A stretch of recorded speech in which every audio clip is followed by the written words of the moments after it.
Hello team, welcome to another ATP Geopolitics video with myself, Jonathan MSPs. Ukraine War news update, the second part thereof for the 30th of November, 2024. Before we get onto the military aid, and there's quite a lot to talk about in the military aid video, I just want to give you the latest update of what's going on in Syria, because it's all kind of happening. If you remember, we were talking about how Aleppo has fallen to this group of rebels that are represented in white here. Well, actually, they have been going further and further south. And in fact, this map has now been updated, I think, from on Wikipedia. So that's really interesting. Yes, it has. My goodness, because I'm looking at the literally a couple of hours ago version of this Wikipedia map, so that's good. That's keeping up to date. Anyway, all this white area is taken. In fact, it appears that this town, city of Hams, is being soon to be taken over by the rebels. The Syrian Assad forces have moved south. I think they're going to go to Homs, which has been the site of some pretty horrific stuff over the course of the civil war. But yeah, Hama there has, we've seen apparently the SAA forces, the Assad forces leaving there. So it's looking like Hama will soon be in the hands of the rebels. 24 hours after entering Aleppo, Syrian rebel forces have entered the next regional capital in Syria, Hama. Regime Axis forces lines have fully collapsed, and panic in Hama and the Hama airport has broken out among regime ranks. And then here, Tendal says, reportedly all rebel factions, no matter their colours in the north, have agreed not to fight each other. There are already overlapping control areas like in the Kuwairis airbase and the city of Deir Hefer, east of Aleppo, which support that claim. Apparently, all Syrian rebel factions have agreed that the primary enemy of Syria is Assad, Russia, ISIS and Iran. So that's really interesting. And then there is one more claim I just want to hit you with. A senior Syrian military officer insinuates that there are officers who want a military coup to take over the Syrian government to stop rapid rebel takeover beyond Hama. The officer didn't clarify what would happen to Assad in the next stage. Assad and his family are apparently in Moscow at the moment. Claims are that he's gone to Moscow to ask for more weapons and equipment, but he could well be cowering there, afraid for his life, and is taking his family with him. So it might all be over. You might get a real sudden collapse. You know, it's like you going bankrupt. It happens really slowly and then really quickly, type thing, or whatever that saying is. It could be that things change rapidly. I mean, they have been changing rapidly for the last few days, but just as quickly over the next few days. Right, okay, on to military aid. And we hear that Zelensky has said that Ukraine needs equipment, not just manpower. So partners provided Ukraine with 2.5 brigades out of 10 that the Ukrainians asked for, but they need equipment for the other sort of 7.5 brigades. So there is an awful lot of equipment they still apparently need. And this goes into that claim that they do have these reserves, they just don't have enough equipment for the reserves to be able to utilize them, which is evidently, would be very frustrating if it's true. Now, Zelensky's also said long-range weapons help, but the decision was made too late, and there are few of those weapons. Few such weapons. Without NATO, he says, Ukraine will not have real independence because Putin can return. Ukraine should receive an invitation to the alliance within internationally recognized borders, but in order to end the hot phase of the war, we can take under our umbrella the parts of Ukraine that we control, then other territories can be returned diplomatically. So there's a real shift in rhetoric. So this is basically saying that Russia temporarily can keep hold of what they've got as long as Ukraine get into NATO. Because if Ukraine get into NATO, Russia can't take any more. So it at least ring fences what they have already. Now this was an idea that was touted a couple of years back, and I discussed this previously. It is basically giving to Russia what they've stolen, but on the positive side, they wouldn't be able to steal any more. And then I think there'll be things put in place in order to get the other territories back in some way. I wonder whether sanctions would need to remain in place in order to, for Russia to then come to some conclusion that it was in their best interest to give those territories back. I don't know. But that's a real shift from Zelensky there. Really significant shift. Right, the EU has taken a step toward providing Ukraine with exceptional macro financial assistance. And this is the old frozen assets rumbling on and on, signing a memorandum of understanding for 18.1 billion euros. This is part of the G7's 50 billion package funded by frozen Russian assets. So that's 18 billion euros, probably $20 billion out of the 50 billion dollars there is, maybe a little bit more, I don't know. But yeah, I don't know why I assume this is all happening, and then we keep hearing that, oh, that's going to happen, or we put this in place. I'm like, okay. Luxembourg has allocated an initial 80 million euros in direct financing for the purchase of military equipment from Ukrainian industry for the Ukrainian army. So it's a kind of Danish model. That's really great to see Luxembourg contributing to that. Luxembourg has allocated over 200 million euros for direct arms purchases for Ukraine, according to MSEs. They've also allocated another 80 million for 2025. These funds are not just allocated for the purchase of weapons for Ukraine, they are allocated for the purchases of weapons from the Ukrainian defense industry. That is, Luxembourg has actually joined the so-called Danish model. Good stuff there. And we talked the other day about these Panzerbandwagen, the PBV 302s. There was one that was seen immobilized, and I think lost. The Russians had somehow hit, and we talked about whether that was a PBV 302, which it almost certainly was, and also wondering how many they had. These are still on their way, so they aren't all in Ukraine at the moment. These have been spotted in Dresden, in Germany. So there are, more of these PBV 302s to come, seemingly quite a few of them. Okay, France, and this is fantastic news. France is accelerating the transfer of Mirage fighter jets to Ukraine, according to Zelensky. The president said that during his talks with Macron, Paris also confirmed its readiness to strengthen Ukraine's air defense. This is according to Flash News. They also discussed Ukraine's invitation to join NATO, the expansion of long-range capabilities, and the training of Ukrainian brigades in training missions. In fact, 5 French MPs from different political parties, says No Reports, have written to Sébastien Lecornu, the defense minister for the French, urging them to the French government to send French military instructors to Ukraine, so training, French-provided training within Ukraine. Quote, we support forming a European coalition to send instructors, with France leading alongside the UK, Poland and the Baltics and Scandinavia. Possibly this has come out of that meeting that there recently was between those countries, with Poland sort of taking a bit of a lead on getting that together. So good news there. That's exactly the sort of pressure, especially if it's multi-party pressure on the French government to send instructors to Ukraine.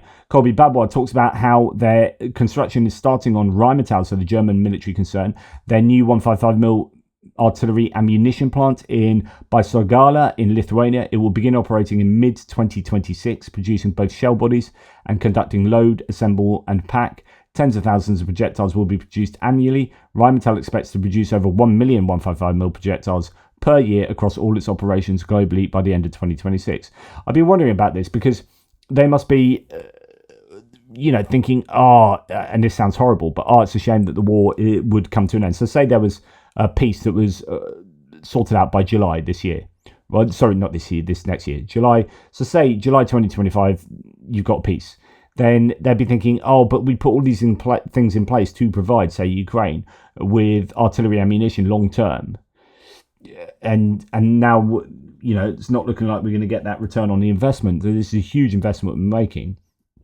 But then there will be so many stockpiles throughout Europe and the rest of the world and the US and whatnot, whereby people have used up huge amounts of artillery ammunition in supplying Ukraine with what they've needed. That, the British, for example, will have empty cupboards and they will need filling. Now, of course, there are lots of concerns now manufacturing these shells, but you're thinking, okay, there probably is a good case for continuing to, or not even continuing to start building these facilities to get more ammunition manufactured. As German aid to Ukraine says, Rheinmetall's artillery ammunition production in Lithuania took a major step forward. Rheinmetall and Lithuania officials signed a land lease contract as well as a framework contract for the procurement of ammunition on around 340 hectares of area. Rheinmetall will build a state-of-the-art production facility, including a shell manufacturing and load assembly pack, thanks to an €180 million investment.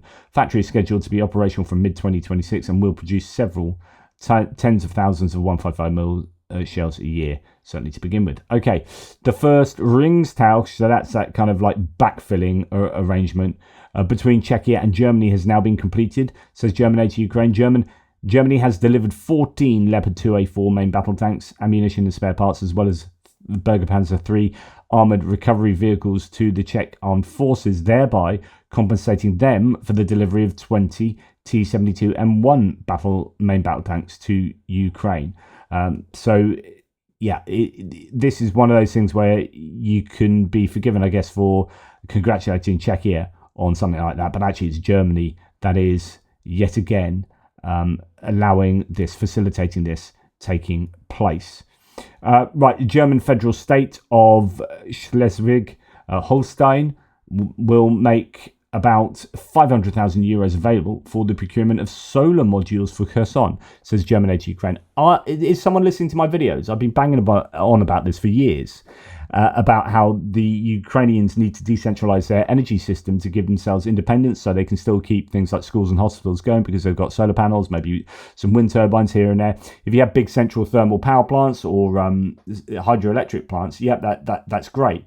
But in a war, they are going to be big old targets.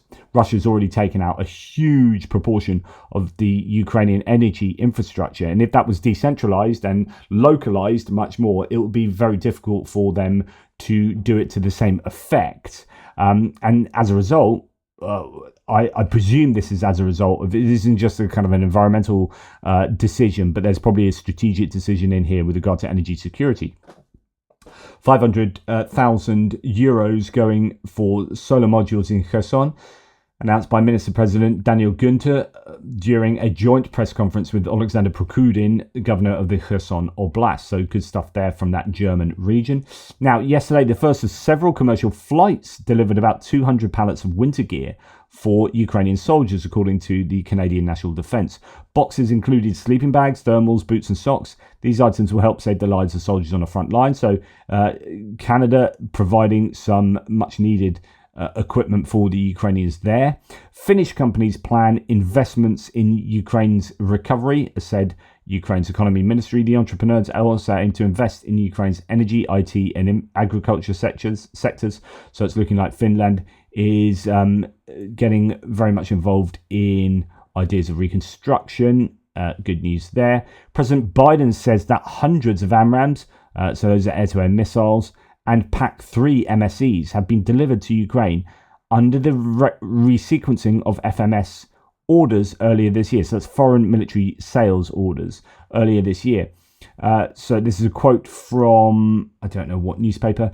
On this day, my message to the Ukrainian people is clear. It might be a statement from Biden. The United States stands with you. Earlier this year, and at my direction, the United States began prioritizing air defense exports, so they go to Ukraine first. The Department of Defense has delivered hundreds of additional air defense missiles to Ukraine as a consequence of this decision, and further deliveries are underway. So that is taking place. They are evidently selling as well as they are giving, through presidential drawdown authority and whatnot, giving equipment to Ukraine. They're also selling it to Ukraine as money is flowing from allied partners through Ukraine to wherever Ukraine can buy their stuff from. Now, it's great to hear Dan. So if you've seen all my videos, you will have known that I've interviewed Dan and his colleagues from Bristol with Love.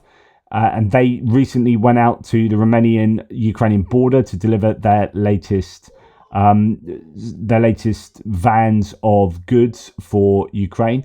Yesterday, from Bristol with Love for Ukraine, purchased 25 generators. They're here over on the 11th of December. 2 months earlier than we had planned, Fundraising has gone so well. We support Ukraine and will as long as we have to. The Russian economy will falter well before we do. I love that. I love that last line. The Russian economy will falter before we do. That's brilliant. Getting hold of 25 generators from Bristol with Love. Please go and check them out. They have Facebook group, Facebook page, and a website, and please go and donate to From Bristol with Love. They're doing a fantastic job. Thanks to Dan and the guys there for that.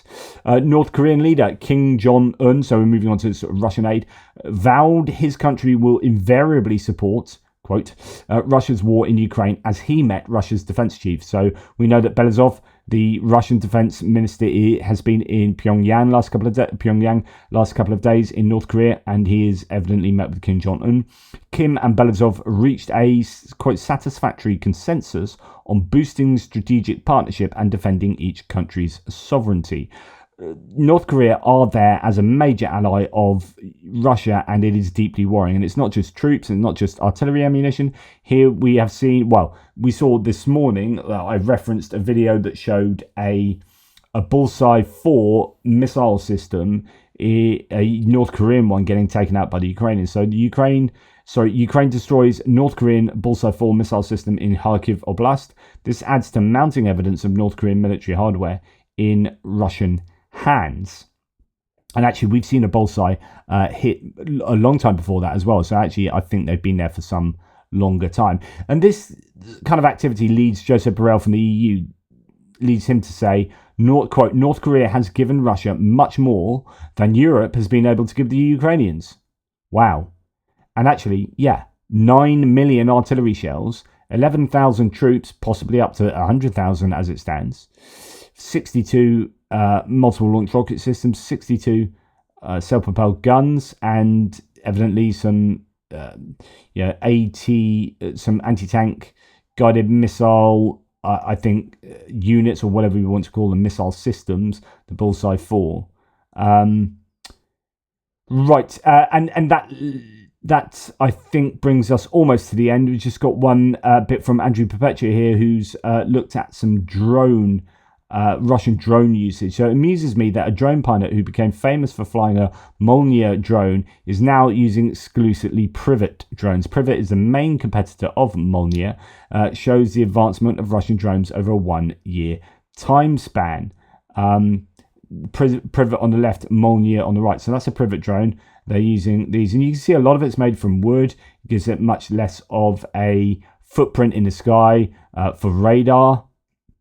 And, the Australians provided cardboard drones, didn't they, for that exact reason. And that's a Molniya drone. It's a Privet drone. So they are evolving their drone usage. It seems to be kind of assemblable. You can put it in a much smaller box and bolt it all together.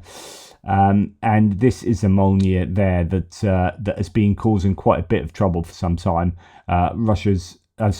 Andrew Perpetua's live streams have often talked about Molniyas as being this kind of fixed wing version of the or that kind of single wing span, whatever you call it, of the Lancet. The Lancet's got that X wing configuration, but this is your standard wing configuration. They seem to be using them quite a lot at the moment. Anyway, that's enough from me. Really appreciate your support. Thank you so much for watching, listening, etc., etc. And I will try and get you the Geopolitics video out imminently. There's an awful lot. I've got like 1 million tabs to put up there. There's so much going on at the moment. I'd like to apologise for the video as being too long, but it's like this is stuff that I feel I need to discuss, because otherwise we're not getting a proper sense of what's going on in the world. But as you know, these webs of interconnection only seem to expand. Take care, guys, and I'll speak to you soon.